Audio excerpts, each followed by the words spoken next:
consistent footing on the turf that is very well kept up very well by the Dordt maintenance crew. So it's an outstanding course. The women's 5K loop will be 2 laps around. And the first part of it is a steady, gradual downhill. Well, that's probably the easiest part of the course. They'll head south, long straightaway, about a half-mile straightaway. They'll make a turn to the right and continue a slight downhill. And then at about the 1K mark, that's when the first uphill starts. They'll head in back towards the north, towards the start line, through the prairie. And they'll weave their way through the prairie, and on the back stretch, that's when the big uphill is. And then they'll head toward the finish line, and then they'll do it all over again. 2 laps, women's 5K.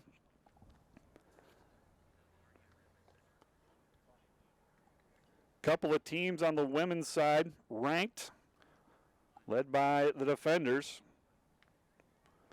The Dordt ladies coming in ranked 14th in the most recent NAI poll. Began the year ranked 8th. Preseason placed 8th in 2020 at the National. They started the year ranked 6th in the preseason poll. Dropped off to number 18, and the most recent one moved up 4 spots to number 14. Head coach Nate Wolf in his 7th season, 4-time GPAC Coach of the Year. 4-time GPAC champion, 2-time runner-up on the ladies' side. Done an awesome job for the Defenders cross-country program.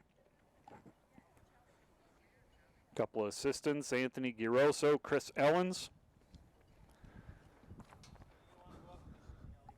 Led by, and the women's team led by Jessica Campman, returning All-American. She's a junior from Abbotsford, British Columbia. Finished 31st at last spring's national championship. And here we go. As you can see, the women's race has started. Just saw a look at the start line. Got several cameras. 4 cameras. We have 3 cameras and then a drone that will bring you the footage.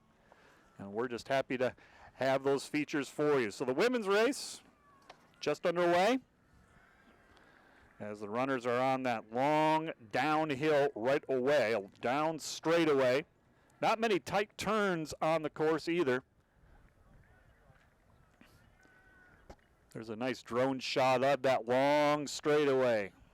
Cornfield to the right, line of trees and houses to the left. There's the field. Again, 11 teams, around 125 runners taking part in this women's 5K race.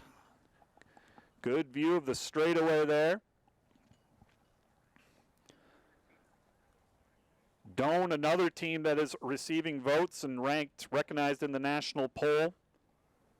Doan's got a couple of runners that return from a very successful outdoor track and field season. J.C. Perriott, Annika Pingle, members of a 4x800 team that qualified for nationals. Pingle finished, or also qualified in the indoor Open 800. So the runners there making the first turn. And that is still a downhill stretch. The lead cart. Again, 5K, 2 laps around. When they make that next turn, the runners will, that'll be their first uphill stretch of this race. Talking about the defenders, Jessica Campman, returning All-American. Taylor Onema, the reigning GPAC champion, the conference champion, also returns. Onema, a sophomore from Ripon, California. 4 top 10s in her career. Eden Winslow, the GPAC runner-up last year, a senior from Culver City, California. Ran at Nationals last spring, finished 70th. Brenna Tolkamp, senior from DeMott, Indiana. Bethany Tenhaken, a returning all-conference runner. Annika Holman competed at Nationals. Annika Holman, a sophomore from Appleton, Wisconsin. Gracially Castor, junior from Harlan, Iowa. There's another drone shot of the runners. They are uphill, coming back towards us for the time being. You can see some of the fans running to get a glimpse.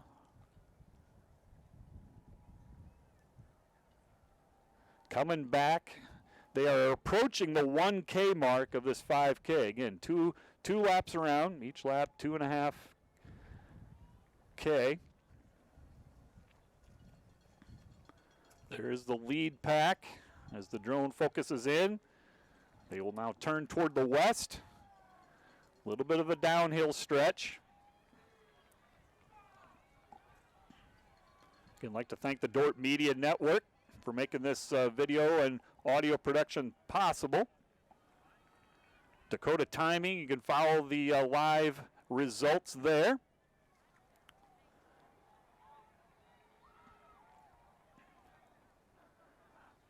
Your lead runners have just passed the 1K mark, and now they'll head back toward the south, another slight downhill stretch. Just at about the 4-minute mark of time.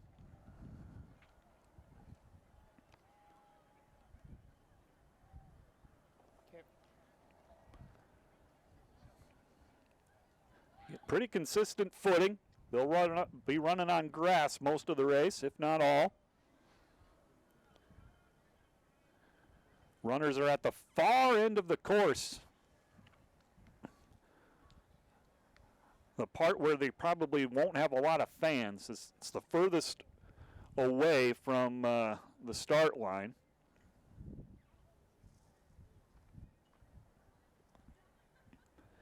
There's the lead runners now. They'll make a turn to the west again, and after that turn, they'll start a long uphill stretch coming back towards us.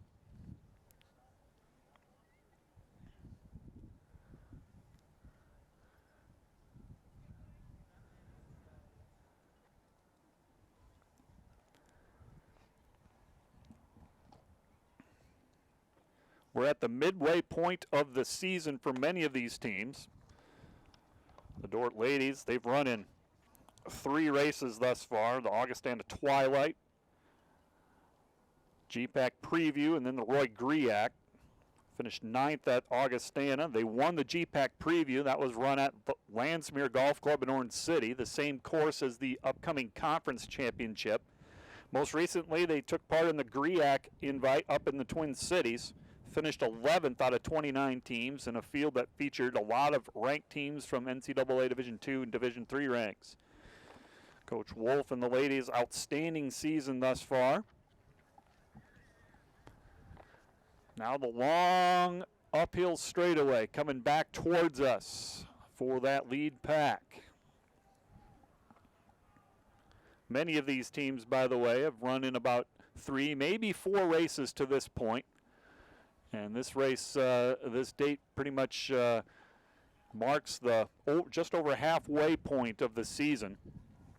For the defenders, they'll have one more tune-up, the Mount Marty Invite on October 23, and then the conference championship coming up on November 6 back in Orange City at Landsmere, all in preparation for Nationals, November 19, and that'll be out in Fort Vancouver, Washington. Just about 7 minutes into this women's 5K race, and the runners coming back towards us. Got a shot of the lead cart. And they will be coming by where we're streaming from. Those of you familiar with the Dordt campus, I'm sitting on the corner of the soccer complex. And all the fans are starting to gather, so you know that the runners are coming close.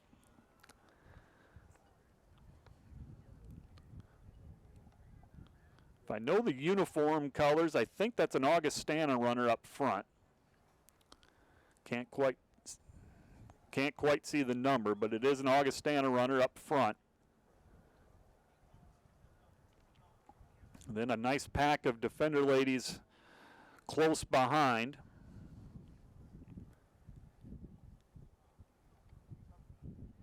Again, the runners just completed a long uphill stretch, probably the hardest stretch of the course.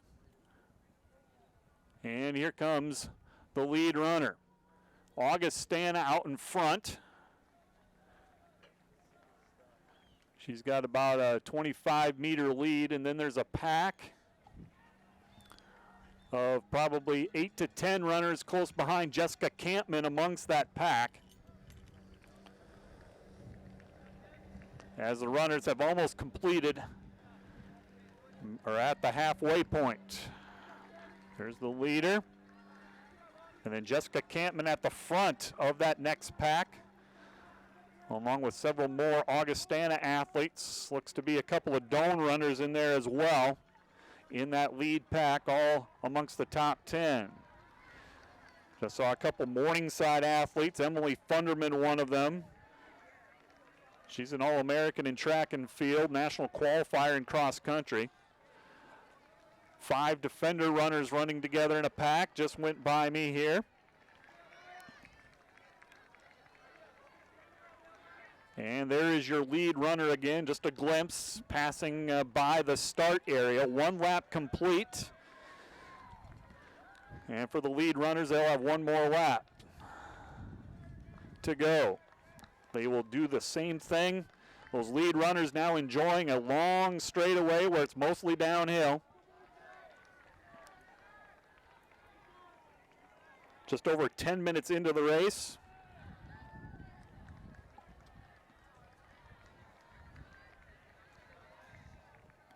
$11 teams in the field, approximately 130 athletes on the ladies' side. Several teams from the Great Plains Athletic Conference. There's a nice shot of the long straightaway again with the lead card in the distance. Augustana still out front. Jessica Campman running second currently. The junior from Abbotsford, British Columbia. Again, this is lap number 2. Runners will do it all over again. They're enjoying a little bit of a downhill stretch right now. And I'm joined by Sports Information Director, Athletic Communications Director Mike Biker. Mike, welcome, and we're doing this. We're pulling this off. Yeah, it's turned into a good day. Overcast skies, a little bit warmer than runners would like, obviously. A little bit of humidity as well, but the sun isn't out, and that's kind of a lifesaver right now. And we've been keeping a close eye on the wind, obviously, 1 for the runners, 2 for the drone, but so far things running smoothly, and we've got good competition as well. You bring Augustana into the mix, and a very good NCAA Division II program. Dordt, a team that I believe is a top 10 caliber program, depending on the week and the runners and all that kind of stuff. There are variables that you need to deal with within cross country, but a good meet. You've got Doan, you've got a few other GPAC schools, and as you said, the midpoint of the season, if teams aren't peaking yet, but they're working their way towards that, and so that lends itself to good competition today.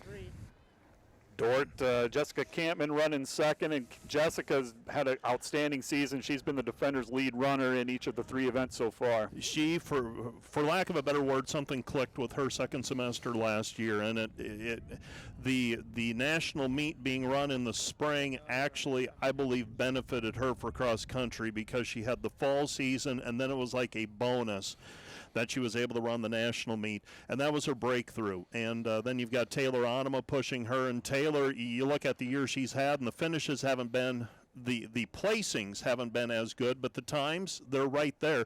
So she's been very steady, and you following cross country and track and field, it's not always so much about the huge improvements, it is about maintenance and then peaking for that 1 or 2 times at the end of the year. That's what you're running for. You're running for the conference, and then you're running for the nationals. Everything before that is in just preparation to peak at that time. Yeah, and if you've got the depth, you're able to manipulate some things, and the Dordt teams have that depth that they can rest people, they can approach races a little bit differently. And because they're able to do that, they're able to work their way up into the ratings and being enviable spots there. But today, a great day, early October. You never know what you're going to get in early October, and what a shot of the prairie and the cornfield, and I would say Northwest Iowa in its splendor right now. I mean, we aren't dealing with snow or rain or anything like that, and it's a good day.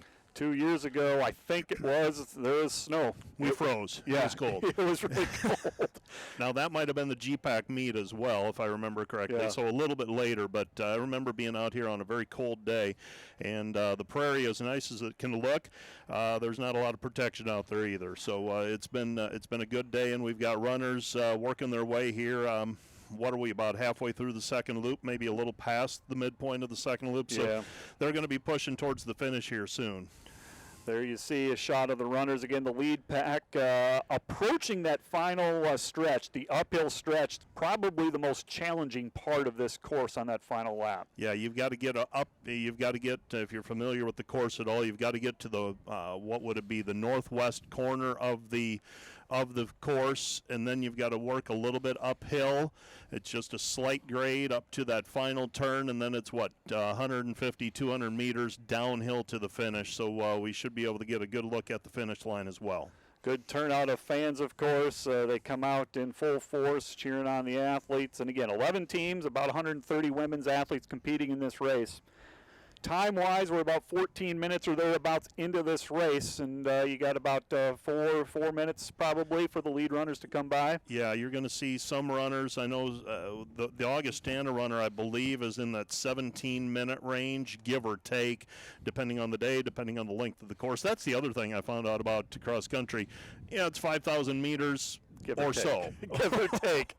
And I know Coach Wolf prides himself on getting it pretty close to 5,000 meters, but yeah, there's a little bit of fudge there. There's another nice shot. Again, the drone footage has just been wonderful. That's worked out so nice. And just special thanks to the Dordt Media Network, Rich Lodewijk, your work, and the students as well. Yeah, well, we presented it as an idea. Could this work?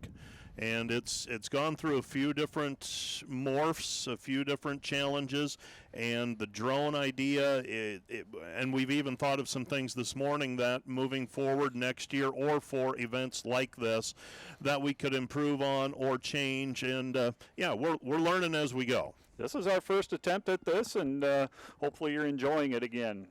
Again, the women's 5K race and the lead pack should be coming into vision here behind us eventually. Probably pretty close coming in. We're at just over 15 minutes in. I think I hear the gator, but I don't see anything yet. So we had just a shot of the finish line just moments ago, and yeah, I'll let you know when I see some. I see some spectators moving as well, so that's usually an indicator of that lead pack on the way too, because I see people making that turn on what would be the far southwest corner of the course, and from there it's not very. Yep, there's the lead vehicle. So we're probably about 200 meters away from taking the turn and heading on this final long stretch. Lead cart in vision, in our sights, and here they come. And well, they made the trip from Iowa City. yeah, Jordan and Krista Grote in the house here. Yeah. So that looks like the pack of Dordt runners, and there's the lead vehicle, and that's that final turn that we were talking about. That's going to be the Augustana runner, and we can't see the bibs, so we'll get results when the meet has concluded, obviously. So from that point, I'm going to guess they are about a little more than a quarter mile away from the finish, probably 600 meters or so. And the final stretch of that is a downhill. Yeah, 400 slide up, 200 down, and that gives you some reference point as to if you look in the upper right-hand corner of your screen, that's the final turn. The last 200 meters from there is downhill, so that gives you a reference point for what we're talking about. Lead cart coming right by us, Mike, and it's still Augustana. She has led throughout this event. And that's, I don't know what roster they came down here with. That's what the NCAA schools will do as well. They'll race 2 different teams at 2 different sites on occasion, and what they'll do is they'll have them run unattached and things. But if Augustana takes their top guns, we're probably running for second. Correct. They are ranked 3rd in the current NCAA Division II poll. Men are pretty salty as well. They're pretty good as well. So there is the lead runner. Right now, Jessica Campman coming by. Looks to be in a close 3rd. Okay. So she's breaking up the Augustana runners right now, and there's the final turn. And you'll see the gator veer off, and the runners will head down the final stretch, down the chute, about a 200-meter sprint, and we will get a shot of that finish line as well. That'll probably be the best shot of the day in terms of catching the emotion and the work of those runners as they come down. Campman running 3rd, Morningside runner, and if I can remember, I think that's Christine Hanemichael in the top 5. Couple of Doan runners in the top 10. There's Taylor Onema. Dordt's number 2 runner, I believe. Taylor Onema, the reigning GPAC champion. There's Doan and another Morningside. And then Dordt. There's Dordt's 3rd. Believe that is Margaret Miskowski. There's a Northwestern runner, and then you're going to see a few Dordt runners. So there's 4 and 5 for Dordt, 6. So in terms of the team standings, I think Dordt's going to fare just fine. Augustana probably going to run away with it. I think all 5 of theirs were in the top 12 or so. Jessica Campman just finished, and there's a look at the finish line camera. A couple of Augustana runners. Okay, I'm going to head over to the finish line, Matt, make sure things are taken care of down there, good. And I will make my way back here for the men's race. Sounds good. Hopefully, you've got some final results, unofficial results coming up as well. Thank you, Mike Biker. There's a Morningside runner. Cami Streff of Augustana is your individual champion for a time. 18:28 is the unofficial time. Her teammate Aubrey Surridge, 18:35. Okay. Unattached runner Ella Bacon. And then Jessica Campman for Dordt finished 4th with a time of 18:50. There's Brenna Tolkamp, Lucy Borkowski, Eden Winslow just crossed the finish line to give you the live footage there. We'll continue to go through the times. Another Dordt runner. That was Elise Caparis finishing for the defenders.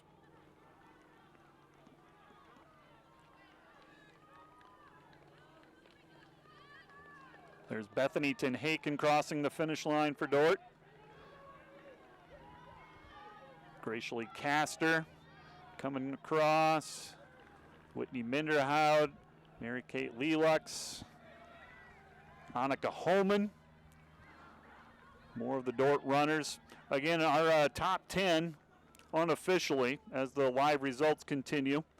Cami Streff of Augustana is your individual champion in the women's 5K race, 18:28.3.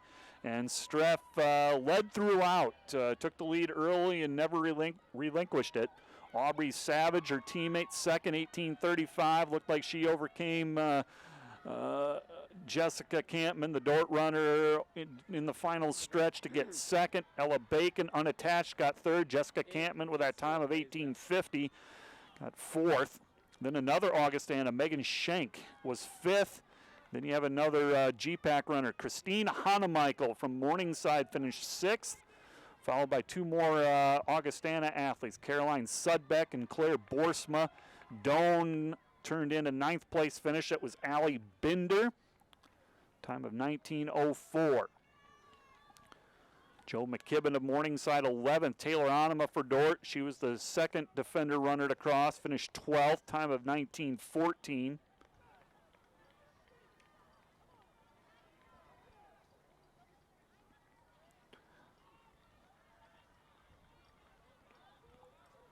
Letting the live results update here. We'll get you the team results when we can as well, as they continue to update. Well, women's race keeps going here. is continuing. Looked like we were successful with the video. The wind is holding off for the drone so that we can hopefully bring you the men's race as well. We are going to take a little bit of a break for an audio. We'll keep the video on. And we'll let the results tally up, and when we come back, we will give you, hopefully, the official team score and individual results.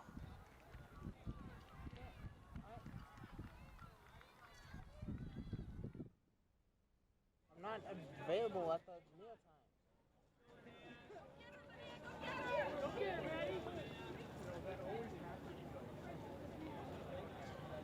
Yes. No, I go through it for a bit. I have it for a few days, so it's not all at once. Yes,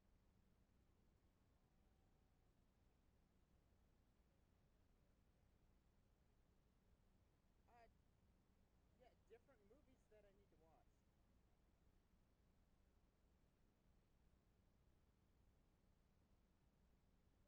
great.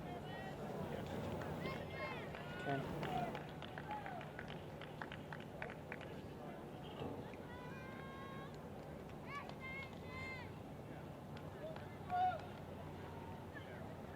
Okay.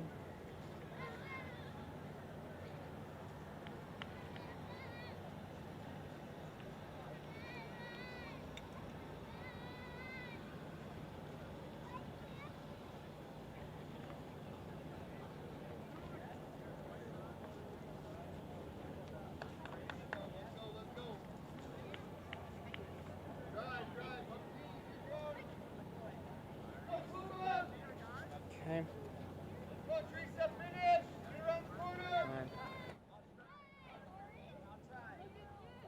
Okay.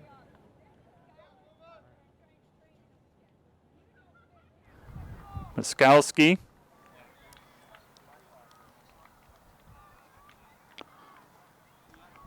The results continue to update here, so we're not going to give you the places yet. But Augustana looks to be your team champion with 38 points. Dordt second, 57, followed by another GPAC team, Morningside, with 97. Doane finished fourth, close behind with 100. So there's 3 GPAC teams in the top 4, led by the Defenders.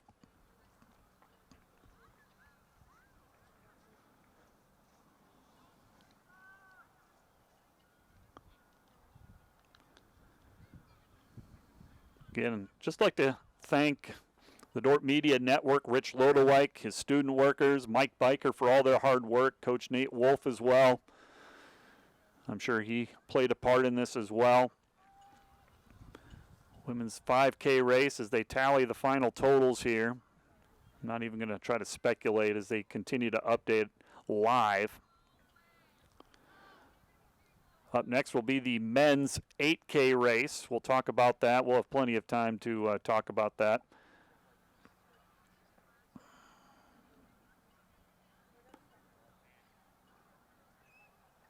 Again, Cami Streff of Augustana is your overall champion. Time of 18:28. In case you're wondering, at the SID, in preparation for this, of course I got to run the course. Of course.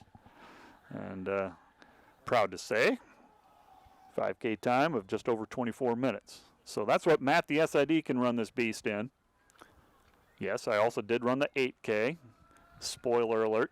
But you're going to have to hold off. You're going to have to wait and stay tuned in and listen to hear my time in the 8K. There's your little fun fact for the day.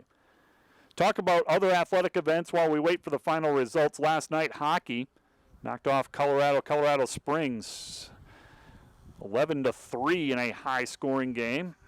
Defender hockey team off to a 3-1 start. Later today, the men's and women's soccer teams will be in action in Sioux City, taking on Morningside. I believe the women is at